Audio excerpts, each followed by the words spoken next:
13e édition de Métro News pour la semaine. Bonsoir à toutes et à tous, bienvenue. Au sommaire de ce mardi, les émissaires de la CARICOM présenteront bientôt un projet de cadre d'accord prenant en compte les préoccupations des parties prenantes dans l'espoir de résoudre la crise politique en Haïti. Les personnalités haïtiennes frappées par les sanctions internationales n'ont aucune voie de recours, selon l'avocat Bernard Gousse. L'homme de loi estime que le rapport du groupe d'experts des Nations Unies comporte beaucoup de failles. Selon lui, les experts se basent des fois sur de simples allégations pour accuser certaines personnalités. Célébration ce mardi 21 novembre de la Journée mondiale de la télévision autour du thème « Accélération numérique et développement des médias audiovisuels ». Lors d'un atelier de travail, le directeur général du CONATEL, José Jean-Baptiste, en a profité pour faire le point sur le processus devant aboutir à la migration vers la télévision numérique.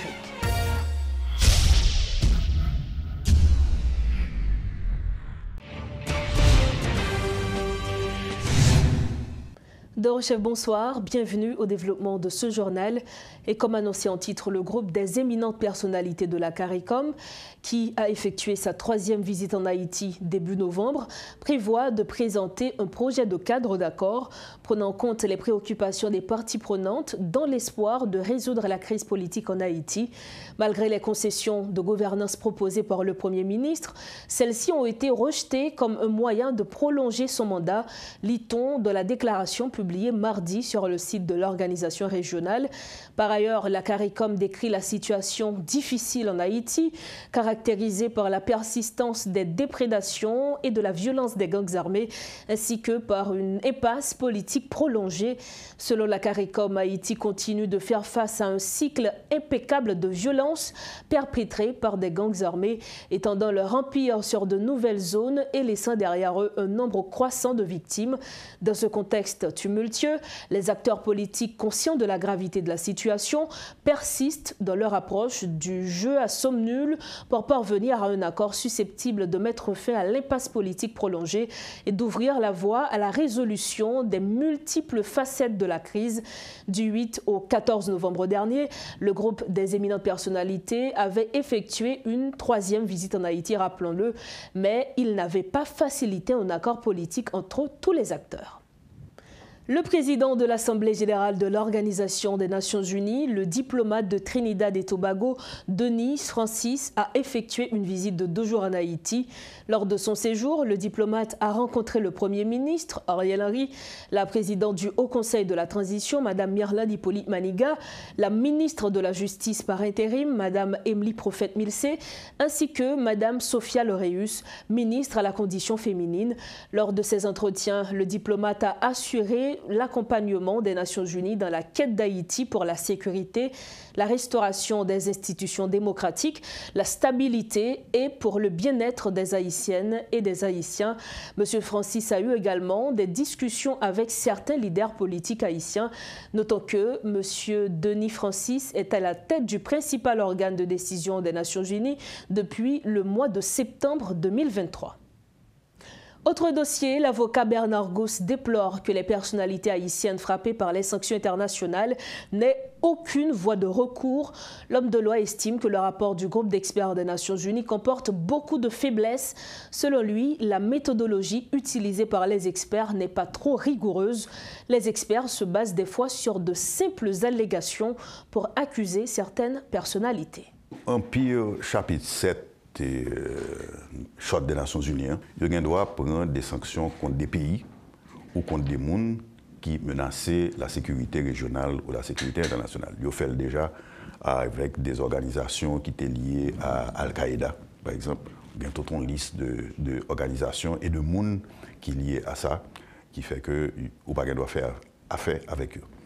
Donc, identifier des mondes qui de près ou de loin, soit par des financements ou bien par des participations actives, soit dans la corruption ou bien... Et corruption, on ne va pas dire corruption, c'est une question de quoi, mais corruption, il y a l'autre aspect tout. Son viol de droits de l'homme, parce que leur pour éducation ou bien pour santé, ou pour nous mettre dans le poche, eh bien, ça veut dire que son paquet de monde qui ne peut pas joindre l'hôpital, son paquet de petits monde qui ne peut pas aller à l'école. Et donc, petit monde qui ne peut pas aller à l'école, monde qui ne peut pas aller à l'hôpital. Donc, pour sauver la famille, donc il faut qu'ils quittent le pays. Donc, ce qui crée Boat People, ce qui crée on menace au niveau sécurité régionale.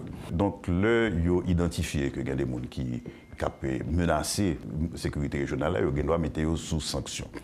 Et si sanction ça prend par, alors chaque pays a une politique par eux. Et c'est le Conseil de sécurité qui doit prendre sanction. Et nous connaissons un comité de sanctions qui est rentré, un rapport préliminaire qui sortit, et méthodologie, nous doit remettre en question un peu. Mais le sanction ça sorti, n'est pas applicable de par le monde. C'est-à-dire que tout pays est obligé de respecter. Et quand on a demandé est-ce que c'est légal, à la base, si c'est le Conseil de sécurité, c'est illégal. Ou car ouais, il y a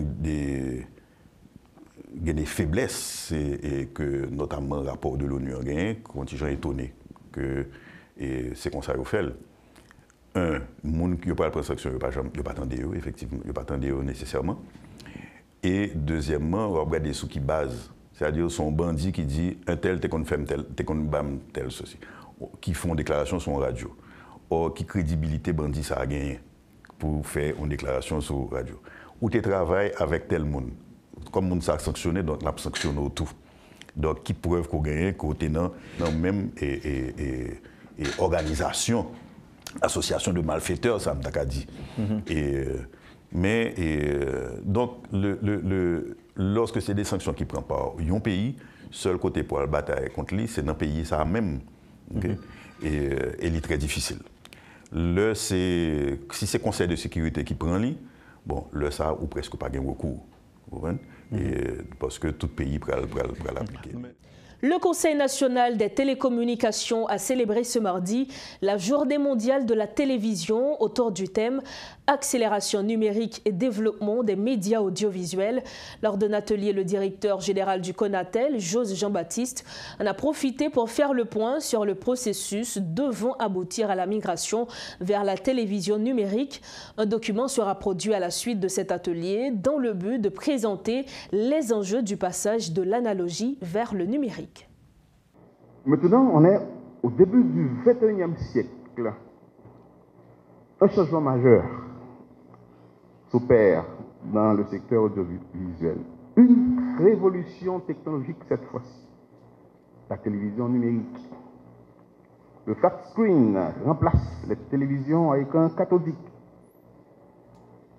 Une révolution, car il ne s'agit pas seulement de changer les récepteurs de télévision, les émetteurs analogiques aussi doivent faire le saut et migrer en numérique. La numérisation des signaux analogiques rend possible la compression des signaux, donc leur regroupement sur un seul émetteur qui devient maintenant un multiplexeur.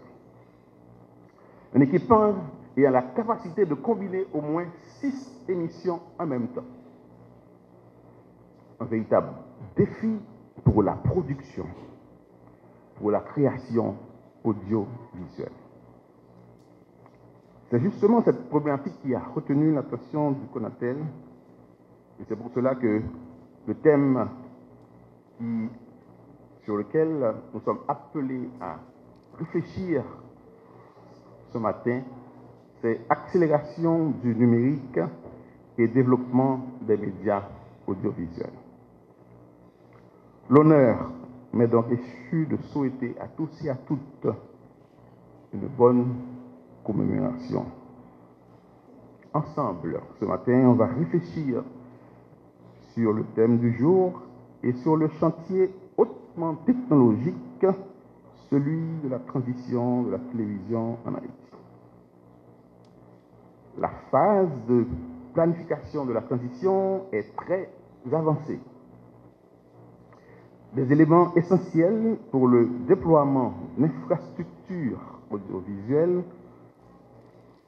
ont été identifiés.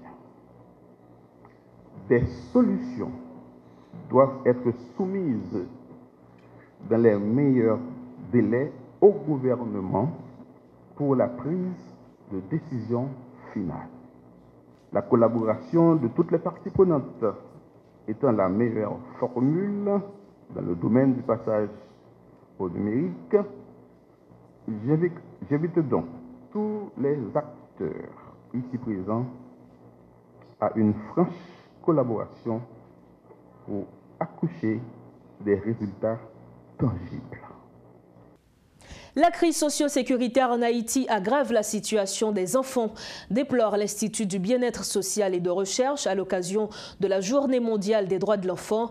De nombreux enfants ont été tués par des bandits, d'autres atteints de balles perdues reçoivent des soins à l'hôpital actuellement, souligne pour sa part Chris Lee Luca, responsable de l'organisation des Cœurs pour le changement des enfants démunis d'Haïti. Dans le cadre d'une activité de commémoration tenue le 20 novembre, les participants ont appelé au respect des droits de l'enfant en Haïti. Ce 21 novembre marque la Journée mondiale de la télévision. En cette occasion, le CONATEL, l'UNESCO ont tenu une conférence de presse. Et pour en parler aujourd'hui, nous avons l'intime honneur de recevoir sur le plateau de Metro News le responsable adjoint de l'UNESCO et coordonnateur du secteur de l'éducation, Monsieur Hadim Silla.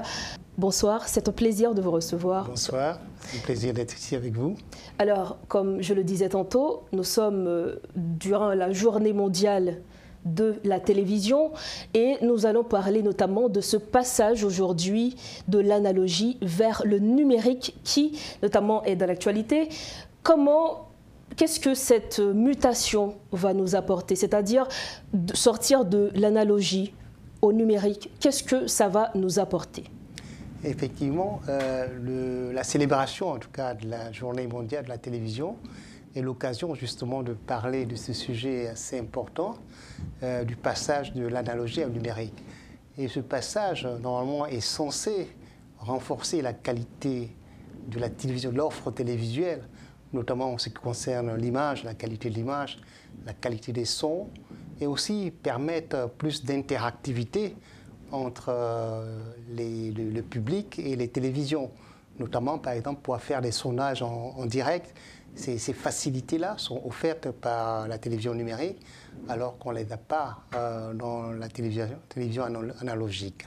Et puis il y a aussi la question de l'interopérabilité qui permet le passage des contenus de différentes plateformes sur Internet et à travers la télévision. Donc cette facilité-là permet d'enrichir davantage les contenus télévisuels. Et donc, je pense que ce n'est que tout bénéf pour le grand public. Alors, vous nous avez parlé des différents avantages de cette mutation. Est-ce qu'il n'y a pas quelque part des inconvénients, notamment en ce qui a trait à cette mutation? Des inconvénients, certainement, le passage va nécessiter des investissements importants. Et je pense que la CONATEL, de concert avec les autorités étatiques, réfléchit sur les modalités de cette transition-là. Et nous, en tant qu'Organisation des Nations Unies, nous sommes prêts à soutenir ce processus et surtout à soutenir les acteurs de la télévision à faire cette transition-là de manière la plus efficace possible et la plus bénéfique, en tout cas, pour tous les téléspectateurs. Alors, vous nous avez parlé du rôle que l'UNESCO va jouer pour faciliter ce passage. Est-ce qu'il s'agira d'un support financier, d'un support technique? Comment va se faire cette aide? Et généralement, l'UNESCO intervient au niveau de l'expertise et bien entendu au niveau financier également. Donc nous serons prêts, bien entendu, à la demande des autorités nationales, à la demande des acteurs du secteur privé, de tous les acteurs en fait. Nous sommes prêts à mobiliser les ressources, que ce soit sur le plan expertise, que ce soit sur les ressources financières pour accompagner en tout cas ce processus. Alors vous nous dites que vous êtes prêts pour accompagner le gouvernement à ce processus? Oui, tout à fait. On est en relation étroite avec la CONATEL, avec qui d'ailleurs nous avons organisé ensemble la réunion, l'atelier qui a eu lieu aujourd'hui, pour réfléchir justement sur les enjeux de ce passage-là et voir comment mettre la télévision à la disposition de tout le monde. Donc le thème principal de cet échange, de cet atelier, était lié à la question de l'accessibilité de l'information des médias par rapport au grand public. Donc nous collaborons, nous travaillons ensemble et nous sommes très à l'écoute, en tout cas, des doléances de l'État et voir dans quelle mesure nous pouvons apporter des réponses satisfaisantes. Alors nous savons que nous sommes en Haïti, malheureusement, il y a des contextes qui, parfois, nous font poser des questions. Est-ce qu'Haïti, malgré les différents problèmes auxquels elle est confrontée, est-ce qu'on sera prêt pour ce passage? Mais je pense que les autorités en ont pris conscience. Évidemment, les priorités nationales sont ailleurs, notamment au niveau la question de la sécurité. Voilà. Et donc, la question sécuritaire absorbe une bonne partie des ressources de l'État et laisse quasiment une infime partie pour les autres secteurs. Mais malgré cela, on a constaté en tout cas une volonté réelle de soutenir ces transitions-là. Et aussi, on constate qu'il y a une mobilisation en tout cas des acteurs, des partenaires techniques et financiers internationaux pour soutenir ces dynamiques. Donc nous pensons que malgré le contexte assez difficile du pays, il y a moyen de progressivement en tout cas aller vers cette transition nécessaire. Aujourd'hui, qui est la journée mondiale de la télévision, c'était notamment l'occasion de discuter du futur de la télévision, mais dans un contexte où les réseaux sociaux pullulent, où l'information est tellement accessible aujourd'hui. Est-ce que vous ne pensez pas qu'aujourd'hui, avec les réseaux sociaux, ils représentent une menace, on va dire, pour les chaînes traditionnelles? Je pense que c'est une offre alternative qui diversifie en tout cas l'offre d'accès à l'information, mais je pense que la télévision a sa magie propre, sa spécificité qui demeure. Donc malgré l'éclosion des réseaux sociaux, je pense que dans chaque foyer aujourd'hui, la télévision reste en tout cas quelque chose de désiré. Et donc je ne suis pas sûr qu'à terme, les réseaux sociaux ou en tout cas les smartphones, etc., vont complètement remplacer la télévision. Donc la télévision aura toujours sa place dans le monde? Je pense, surtout dans les foyers, au niveau des foyers. Donc c'est vraiment important. Je pense que c'est cette magie-là, cet imaginaire que véhicule la télévision à travers sa forme qui a beaucoup évolué. Hein, justement. Et donc aussi, par rapport aussi à sa capacité à intégrer les contenus qui sont dans les smartphones, c'est donc une offre beaucoup plus large que le téléphone, par exemple. Donc aujourd'hui, en cette journée, c'est comme si on devrait se mettre d'accord sur le fait que le futur de la télévision aujourd'hui, c'est le numérique. Absolument, absolument. Pour les raisons qu'on a évoquées au début, la qualité de l'image que ça offre, la qualité du son, les possibilités d'interactivité et la question de l'interopérabilité, il y a autant d'avantages qu'on ne pourrait pas balayer d'un revers de main et qu'il faudrait nécessairement évoluer dans cette direction-là.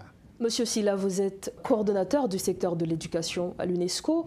Est-ce que vous avez un programme aujourd'hui en ce qui concerne l'éducation pour Haïti, en tout cas? Oui, l'UNESCO soutient le gouvernement haïtien dans la transformation de son système éducatif.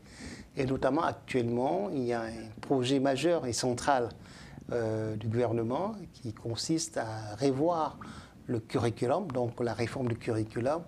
Et l'UNESCO apporte un soutien dans cet exercice de réforme qui est une approche assez globale de révision des contenus pédagogiques, de la formation des enseignants, la question des manuels scolaires qui seront abordés à l'intérieur de cette réflexion concernant la réforme curriculaire. Donc nous sommes présents dans ce chantier-là.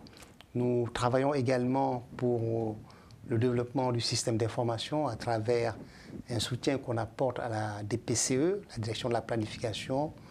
Et donc nous sommes au cœur, en tout cas, des politiques éducatives que mène le gouvernement, avec d'autres partenaires, bien entendu, sur l'éducation à Haïti.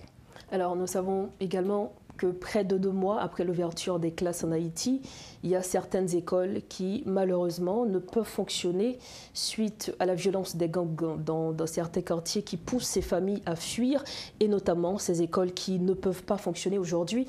Est-ce qu'au niveau de l'UNESCO, vous y travaillez pour un plan pour ces écoliers qui ne peuvent toujours pas reprendre le chemin de l'école des mois après l'ouverture des classes? Il y a des discussions avec les autorités dans les rencontres que nous avons entre les partenaires techniques et financiers et les autorités nationales. et que nous sommes conscients de l'existence de ce mouvement de population et aussi l'utilisation des écoles comme abri provisoire et qui empêche donc les élèves d'aller à l'école. C'est une question assez cruciale, mais nous constatons également que les autorités actuellement mettent l'accent sur la construction de nouvelles écoles, sur la réhabilitation des écoles pour renforcer l'offre éducative et pour pouvoir faire face, en tout cas, à la demande éducative qui n'est pas encore satisfaite. Merci, Monsieur Sylla. Merci, c'est moi qui vous remercie. Merci beaucoup. Merci. Voilà, c'était avec nous le responsable adjoint de l'UNESCO et coordonnateur du secteur de l'éducation, Monsieur Hadim Sylla. Avec lui, nous avions parlé de la Journée mondiale de la télévision et notamment du passage de l'analogie aujourd'hui vers le numérique. Nous sommes au terme de ce journal, mais avant de partir, voici le rappel des titres à la une de ce soir. Les émissaires de la CARICOM présenteront bientôt un projet de cadre d'accord prenant en compte les préoccupations des parties prenantes dans l'espoir de résoudre la crise politique en Haïti. Les personnalités haïtiennes frappées par les sanctions internationales n'ont aucune voie de recours, selon l'avocat Bernard Gousse. L'homme de loi estime que le rapport du groupe d'experts des Nations Unies comporte beaucoup de failles. Selon lui, les experts se basent des fois sur de simples allégations pour accuser certaines personnalités. Célébration ce mardi 21 novembre de la Journée mondiale de la télévision autour du thème « Accélération numérique et développement des médias audiovisuels ». Lors d'un atelier, le directeur général du CONATEL, Jean-Baptiste, en a profité pour faire le point sur le processus devant aboutir à la migration vers la télévision numérique. C'est la fin de Métro News. Merci de votre attention. Restez sur Métropole. Prochain rendez-vous demain. Bonsoir.